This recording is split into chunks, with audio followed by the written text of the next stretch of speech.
Queridos, Deus tem colocado uma palavra ao meu coração e eu quero compartilhar com vocês.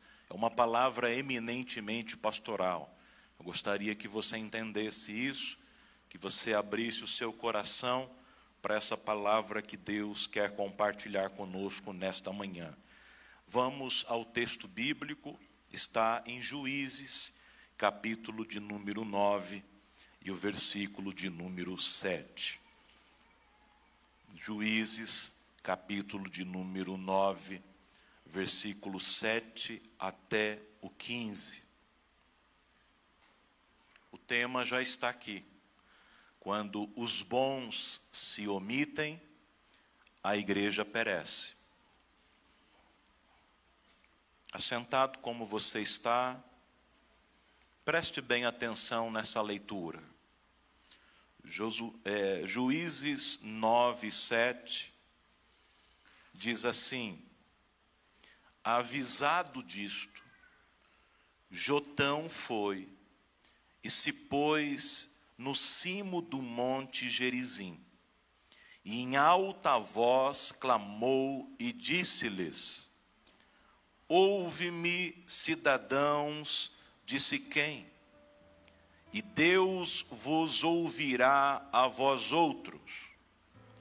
Foram, certa vez, as árvores ungir para si um rei, e disseram à oliveira: reina sobre nós.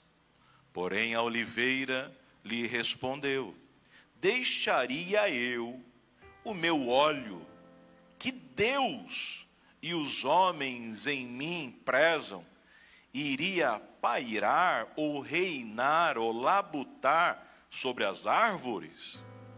E então disseram as árvores à figueira: vem tu e reina sobre nós.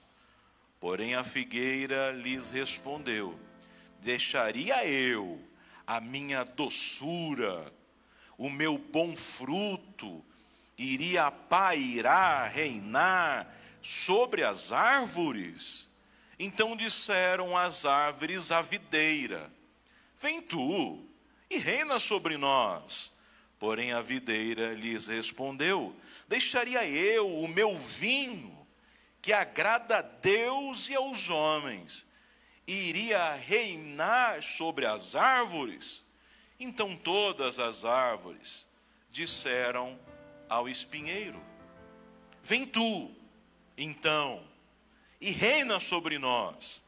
E respondeu o espinheiro às árvores: se deveras me ungis rei sobre vós, vinde e refugiai-vos debaixo da minha sombra. Mas se não, saia do espinheiro fogo que consuma os cedros do Líbano. Só incline a sua cabeça. Pai querido, nos ajuda, Senhor. Fala ao nosso coração. Desperta-nos, ó Deus, para as tuas verdades. Dá-nos entendimento e discernimento do reino, Senhor. Que o teu Santo Espírito trabalhe na devida maneira em cada coração. E que nós possamos ser esclarecidos, elucidados, iluminados por ti, para o propósito individual e coletivo que tu tens para a nossa igreja e para nós. Que nós pedimos em nome de Jesus. Meus queridos irmãos, o texto que nós acabamos de ler traz um panorama histórico do seguinte: no tempo dos juízes, Israel não tinha rei. Se os irmãos estudarem os tempos, as estações, os irmãos vão ver que houveram vários períodos de governo diferentes. E o período dos juízes, eles implementavam as leis. Eles fundamentaram as regras morais, éticas, civis. E não havia rei. eles não eram devidamente organizados politicamente e nem socialmente. Por isso a época dos reis, dos juízes, eles estavam organizando a nação. Mas viviam como tribos, cultivavam a terra e criavam seus rebanhos. Gideão foi um dos príncipes, ou dos principais juízes de Israel, quando o Senhor o chamou para libertar os israelitas do jugo dos amalequitas.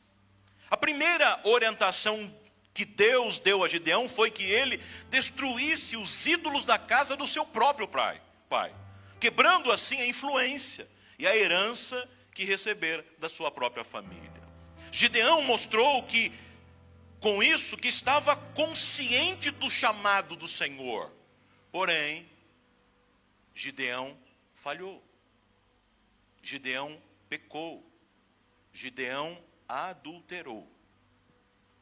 E com isso, ele gerou Abimeleque.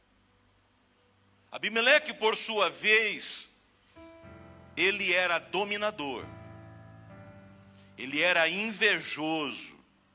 Ele era sanguinário. E para assumir o reinado do seu pai, Abimeleque fez aliança com o povo de Siquém, que era inimigo do povo de Deus. E olha o que Abimeleque fez. Ele contratou homens terríveis. Ele contratou homens sanguinários. 70 homens, 70 irmãos dele foram assassinados terrivelmente, para que não houvesse resistência. Gideão foi chamado por Deus, na direção de Deus. Mas Abimeleque não. Abimeleque assumiu na força. Abimeleque foi para o embate. Abimeleque matou para sentar no trono. E aí Deus traz esta parábola. Deus traz esta reflexão para o povo de Israel. E que cabe para nós muito claramente nessa manhã e para aquilo que Deus trouxe para nós. Na parábola que se apresenta é um contexto botânico. Fala de árvores, figurativamente. E a história fala que primeiramente as árvores fizeram um conselho, dizendo: quem que vai reinar sobre nós? Alguém precisa reinar sobre nós. Quem vai governar a gente? Quem vai estar à frente da gente? E disseram primeiramente para a oliveira. A oliveira, ela tem uma simbologia da unção do Espírito. Pessoas cheias da graça, pessoas espiritualmente elevadas, carismáticas, abençoadas por Deus. A oliveira, ela é a mais valiosa. O seu fruto é cozido ou cru e o óleo é usado para cozinhar, para iluminação, para fazer remédio, para sacramentos, para unção de serviços divinos, em alguns casos para sabão, para madeira nobre, tanto que Salomão fez os querubins do templo com ela. Ela crescia em toda parte, mesmo em terrenos pedregosos expostos ao sol, ela crescia devagar, mas poderia chegar até 12 metros de altura, e pode chegar a 500 anos. Eu fui até Israel, eu fui no Jardim das Oliveiras, e eu vi oliveiras de 500 anos. É lindo. Ela é um símbolo da beleza. Ela é um símbolo de vida, de resistência, de uma perseverança suave e agradável. Mas ela não quis reinar. E aí disseram: então vamos perguntar para mais alguém. Vamos perguntar então para a figueira. E a figueira, ela tem doçura, ela alimenta. É similar à oliveira em certa maneira, crescia muito na Palestina, servia para gerar sombra, ela tem uma grande sombra. São aquelas pessoas que, aonde elas estão, elas abraçam. Elas são doces, elas ajudam para que as pessoas cresçam, elas acolhem acolhem, elas amam, elas curam. Pessoas amargas chegam perto delas e são curadas pela doçura. Pessoas queimadas pelo sol causticante chegam perto delas e alcançam descanso, são curadas e restauradas. Essa é a figueira. As suas folhas são espessas e favorecem a criação de ambientes de meditação, como no caso de Natanael. Eu te vi debaixo da figueira. A sombra da figueira era sinônimo de felicidade e de estar à vontade, seguro. Pessoas figueira cuidam dos outros. Igrejas figueira acolhem os outros. Igrejas figueiras são dóceis, são doces, são amáveis, como foi o caso de hoje, vendo essa belíssima apresentação ou recepção dos nossos queridos visitantes pelo pastor Alcérico e Daniele. Vocês precisam fazer mais isso. Que suavidade, que doçura. Muito bom. Agora, a figueira, com todos esses aspectos positivos, disse: eu também não vou me dispor a cuidar de vocês, não. Eu tenho muita doçura, eu alimento já, eu já estou bem, Deus me deu esses talentos e eu estou feliz. Tá bom. Foram então para a videira. A videira, com certeza, ela vai querer. Vamos para a videira. A videira representa a glória, a produtividade da Palestina. Os judeus tinham especial afeição pela videira. A videira era considerada a planta da vida. Tanto que a videira, ela gera o vinho, e um casamento sem vinho perde a alegria, é simbologia, alegria, a vida, a vitalidade. A videira é aquelas pessoas que quando elas chegam, elas animam o ambiente. São as pessoas alegres, que te colocam para cima, que te motivam, que fazem: vamos juntos, vamos construir, vamos viver, vamos ser felizes. A videira foi comparada ao povo escolhido de Deus, lá em Salmo 79, verso 8 e 15. Jesus se identificou como a videira verdadeira, lá em João 15, de 1 a 15. Olha que lindo! São aqueles que são semelhantes, à imagem e semelhança do Cristo. E o vinho foi feito símbolo do sangue de Jesus. São aqueles que perdoam. São aqueles que se sacrificam para sarar os outros. Mas eles também não quiseram reinar. E aí, restou o espinheiro. Interessante que o espinheiro não pensou duas vezes. Mas e o espinheiro, Ivan? O espinheiro, ele não tem sombra. Mas ele já começa dizendo: se você aceitar, eu vou acolher vocês debaixo da minha sombra. Ele não tem nada que as outras três tinham, mas tem discurso. Ele é bom de gogó. Ele é bom de falar.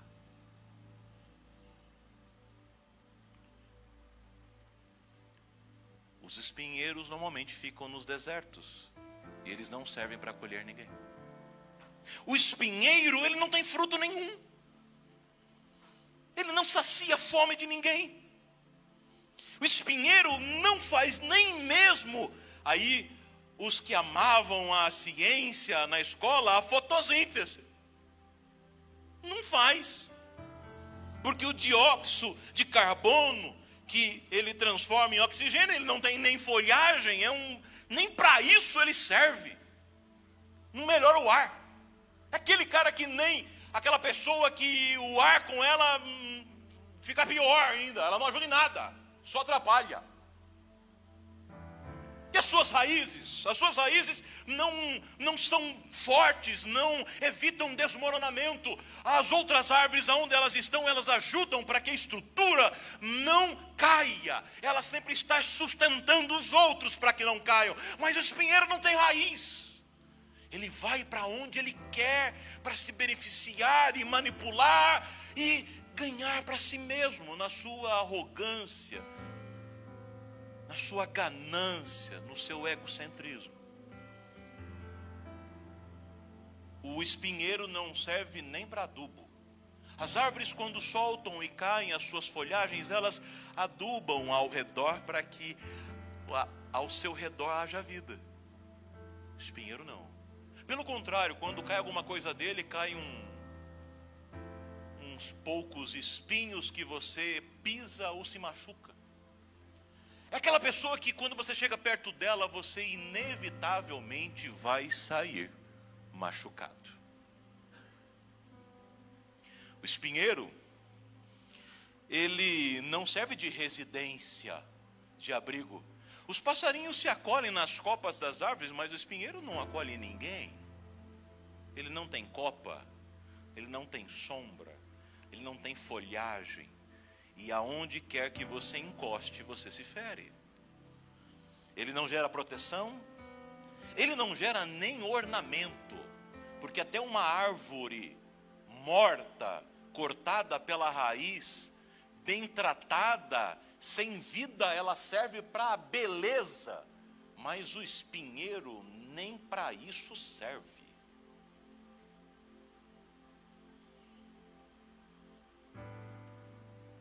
Mas ele se colocou à disposição. E pastor Tiago, o que eu me surpreendo e minha alma se angustia é que todos aceitaram. Ninguém se colocou à disposição. Na Bíblia, se você for ver, espinheiro é sinônimo de castigo. Gênesis 3:18. E a terra produzirá espinhos. Sufocamento em Mateus 13:22. E a semente caiu entre os espinhos e ela não cresceu, ela foi sufocada. E é sinônimo de sofrimento, com a coroa de espinho na fronte do nosso Cristo.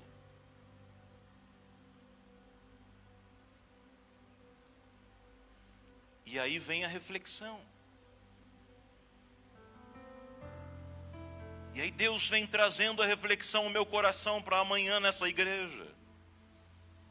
Uma igreja, ela não fracassa pela ação dos maus.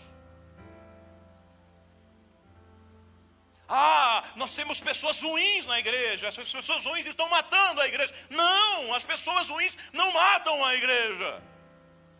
O que mata uma igreja é a ausência dos bons. É interessante que, se vocês forem ver no texto, é muito chocante. Porque a oliveira responde: deixaria eu o meu óleo que Deus me deu. Ela declara: foi Deus que me deu, mas eu não quero servir. Meus irmãos, nós precisamos nesta manhã atentar para uma coisa. Existe um risco, existe um perigo extremamente acentuado, e eu preciso cuidar da sua alma, que é o risco da omissão. Você diz: não, eu não vou fazer, eu não estou afim, para mim está bom, está tudo o quê? Mas quando você não vai, a pergunta é: quem vai? Você não vai dar aula na escola pública, mas alguém vai. E aí a gente fala: a escola está tomada pela ideologia de gênero. Isso é um discurso vazio. A torcida do Flamengo, do Corinthians, do Coxa, para quem gosta, do Atlético, sabe disso. E falar isso é simplesmente chover no molhado. É como se um médico dissesse assim: olha, você está com câncer, vai embora. Que adianta constatar a doença e não fazer nada? Mas eles têm algo a nos ensinar. Eles saem das suas casas, estudam do jeito deles, se formam, se capacitam, se colocam à disposição do município, ficam em cima, brigam para entrar e vão lá e entram lá e preparam as ideologias deles e preparam o plano de aula deles e vão lá na chuva, no frio, e eles estão lá. Mas nós, oliveiras, nós, figueiras, nós, videiras, não vamos. Nós falamos dos políticos, não prestam, reclamamos deles. Mas quem está disposto a entrar nesse meio sujo, corrupto, terrível, apodrecido, para lá tentar fazer diferença? Nós agora estamos debaixo de uma hegemonia do Supremo Tribunal de Justiça desse país. Temos um juiz que se acha dono do país. E eu posso esbravejar, eu posso chorar, eu posso fazer o que eu quiser, mas nada vai acontecer. Porque eu não tenho formação em direito, eu não tenho habilitação para estar lá, eu nunca me tornarei um juiz e eu não posso ocupar a cadeira dele. Eu não estou apto a sentar lá.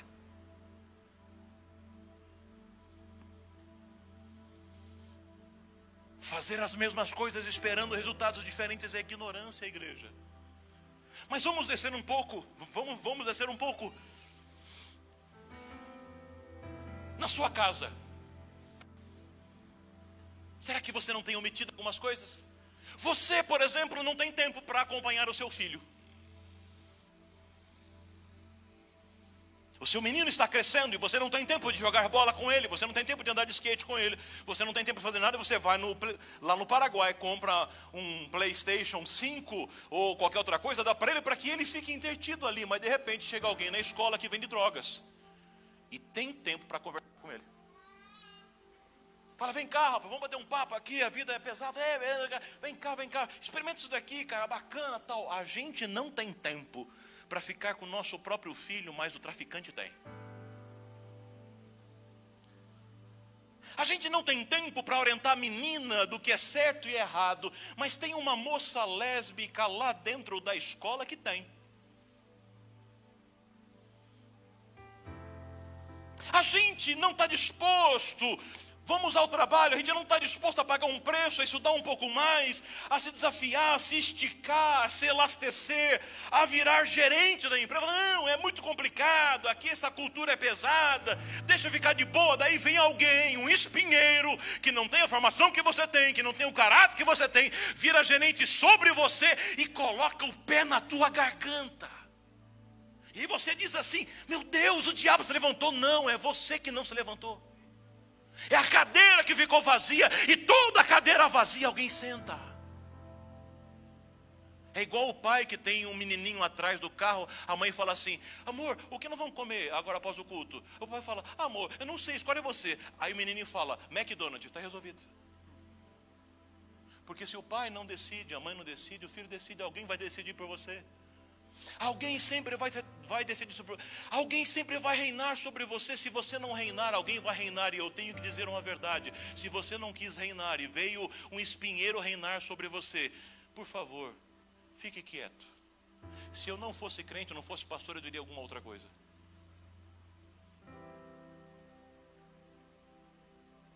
Porque a gente não quer o preço, não quer pagar o preço para fazer mudança. A gente não quer pagar o preço para ver a igreja melhor. A gente não quer pagar o preço de levantar no frio. A gente não quer pagar o preço, mas tem espinheiro que levanta para dizer, eu mando, eu estou aqui e eu vou colocar todos eles debaixo dos meus pés. O diabo é incansável. Os projetos de ideologia de gênero são incansáveis. As igrejas liberais são incansáveis, eles fazem live o tempo todo, e eu não conheço no nosso meio irmãos cristãos, teólogos, exegetas, doutores que têm coragem ou têm tempo na sua agenda para ir para a internet falar, pecado é pecado, Bíblia é Bíblia, mas eu vejo que quem não tem o espinheiro vai e faz. Nós temos 40 e poucas congregações. E nós precisamos cada vez mais de obreiros. E a gente consulta os homens, eu caminho ao lado do pastor Lúcio, do pastor Vanderlei, a gente consulta e fala, não, eu não posso, não consigo. Eu trabalho como se só um trabalhasse na vida, os outros não. Eu tenho família como se só um tivesse família, os outros não.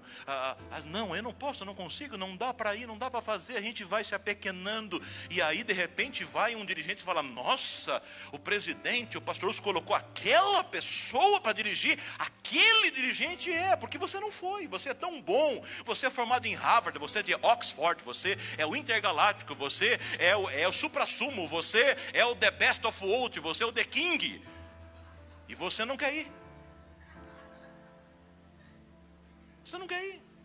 Então, quando você não está disposto a ir, aceite quem está. Não reclama de quem está, porque você não está disposto a fazer.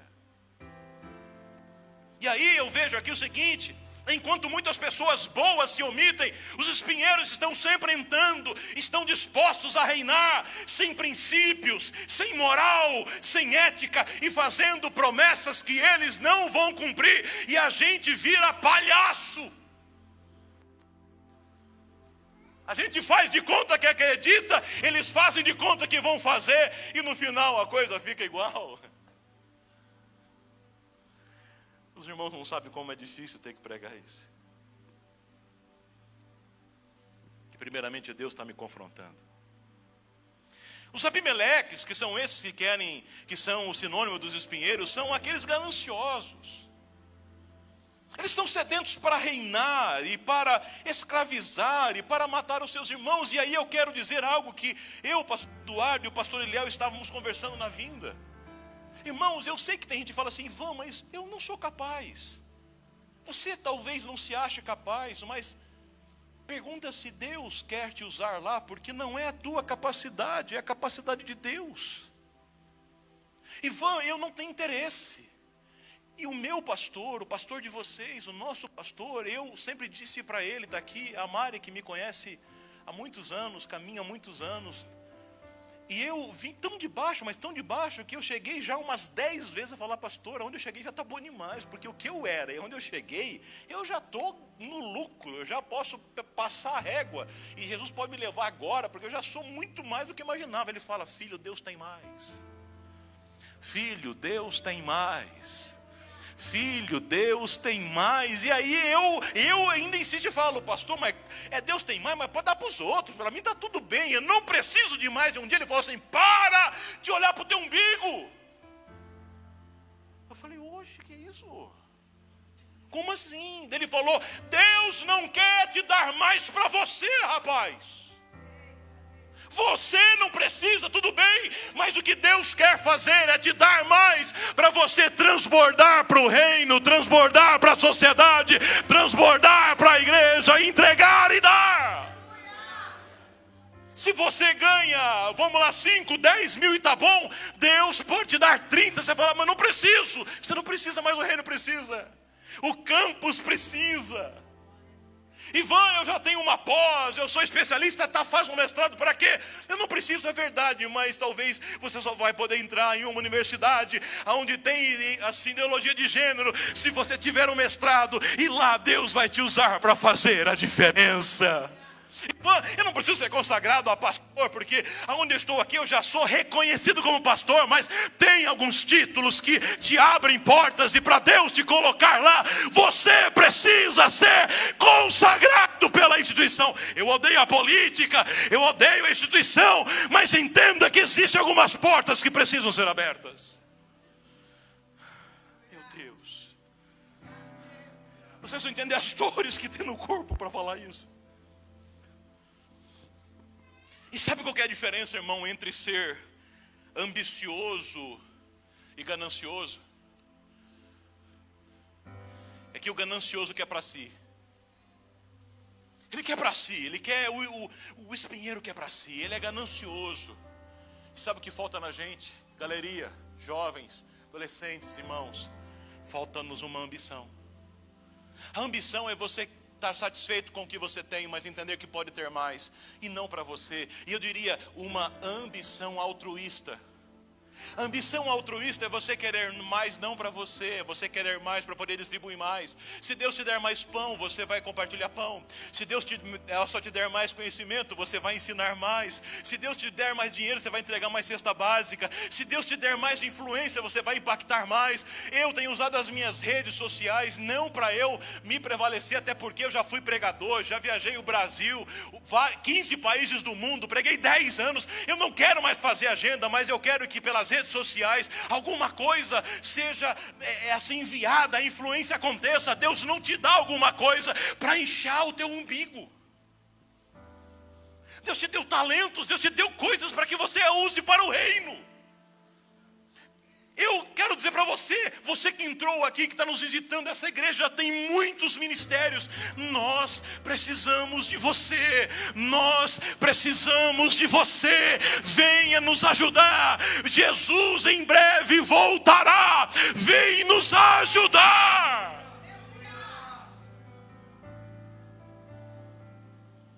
E tem gente que fala assim, esse aí é privilegiado. Tem 2, 3 ministérios debaixo dele, não sei para que ter tanto. É muito guloso. Se você se disponibilizar a fazer e fazer bem, venha para a fila. Nós temos muitos ministérios para distribuir e muitos para criar, só que a gente não tem gente.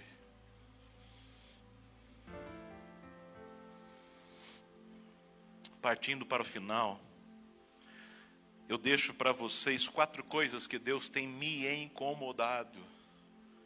Primeiro delas, se de tudo que eu falei você esquecer, guarde essas 4. Se você quiser anotar, anote essas 4. Se você quiser só levar, guarde esses 4 tópicos finais dessa mensagem.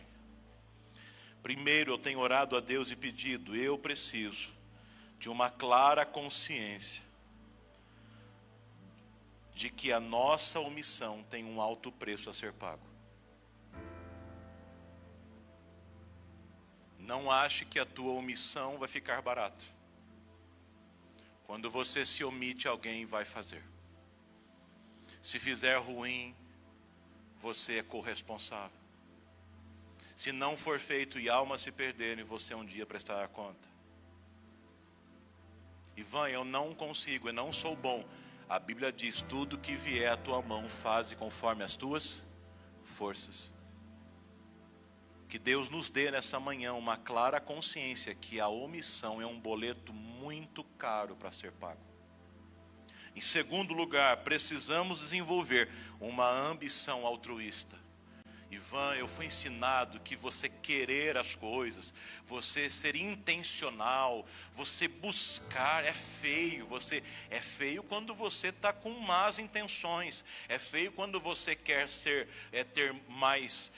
ter cargo pelo cargo. É feio quando você quer ter mais dinheiro para você esbanjar. É feio quando você quer aparecer nas redes para você ser um influenciador TikToker. Agora, se você está usando a influência para o reino, para ajudar pessoas, para fazer o bem, é uma ambição não egoística, é uma ambição altruísta, onde você está tendo e você é apenas um canal, um cano que passa por você e transborda para o reino. Em terceiro lugar, eu venho pedindo a Deus graça e peço que a igreja entenda esse terceiro tópico, de nós entendermos a importância de uma jornada pautada em princípios. Porque tem pessoas que não estão dispostas a irem, são omissas. Mas tem pessoas que estão dispostas a irem, mas elas vão com princípios errados. Elas vão machucando pessoas, elas vão ferindo pessoas. Nunca cresça à custa de feridos. Faça, Deus tem um local, Ele nunca vai precisar arrancar ninguém de uma cadeira para pôr você. Davi esperou muitos anos para sentar na cadeira, porque não era tempo, ele não estava preparado. Entenda que eu preciso ir, mas Ivan, vá, mas peça a graça de Deus para você ir debaixo de princípios, debaixo da bênção, debaixo da submissão, debaixo da humildade. E por último, e não menos importante, buscar discernimento do tempo. Preste bem atenção, por favor. Nesta manhã, eu sairei por aquela porta. com algumas toneladas a menos debaixo de sobre os meus ombros, consciente de que eu entreguei aquilo que eu recebi do Senhor. Mas sobre vocês estará uma responsabilidade, além dos 3 primeiros que eu disse, o quarto, que é analisar os tempos. Ivan, eu estou aguardando, eu estou esperando. Será que dá tempo? Quem teve um ataque cardíaco não tem muito tempo. Quem está na UTI não tem muito tempo. Quem foi assim, agora assim, acabou de ser diagnosticado com câncer não tem muito tempo. Um casamento que está à beira do divórcio não tem muito tempo se você não for visitar. Aquele vizinho que está bebendo e está com cirrose não tem muito tempo sem você pregar para ele. Aquela criança que está no meio de uma família disfuncional, que o pai é um pedófilo, ela não tem muito tempo antes de ser agredida.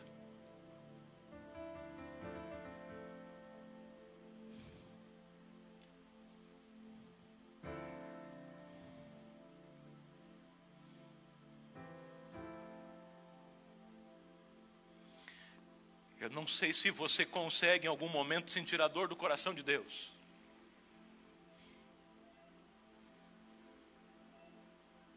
Eu fui visitar uma casa com o tio People de bebês. Eu e a minha esposa. Bebês recém-nascidos que foram abandonados. Vieram de casas de pais agressivos. Eu me senti impotente. Cortou o nosso coração. A gente começou a cogitar a possibilidade de adotar alguma. Quantas almas estão morrendo? E a gente vê os espinheiros lá e a gente reclama dos espinheiros. Tem gente morrendo ao nosso redor, tem jovens morrendo ao nosso redor, tem drogados morrendo na nossa frente. E aí eu termino lembrando você que talvez você é um Jotão. Jotão, sabe o que é interessante de Jotão? Que Jotão, eles aparentemente são insignificantes, são nada, mas são gigantes de Deus. O Jotão, ele era o mais novo. O Jotão, ele era o último da descendência de Gideão. O Jotão, ele precisou se refugiar, era frágil, o Jotão era inexperiente, ele não era o melhor, o mais bonito, o mais escolhido, o mais formado, mas Deus preservou ele para uma grande obra. Eu estou pregando para Jotões nesta manhã. As pessoas te olham e você aparentemente não é nada, mas Deus tem escolhido você para fazer uma grande obra. Eu penso que a igreja já passou da época dos figurões, dos grandes, dos famosos. O que faz a diferença não é um bom, o que faz a diferença é uma igreja inteira amando, acolhendo, visitando, orando e apoiando. Eu acredito, queridos pastores, eu acredito nessa igreja, uma igreja que ama e que serve, que o nosso pastor tem construído. Eu acredito que a nossa igreja pode impactar definitivamente a cidade de Colombo, o Brasil e o mundo. Você pode glorificar o nome do Senhor. Eu não vou pedir para você vir à frente. Eu peço apenas que você incline a sua cabeça nessa manhã. E eu quero orar com você.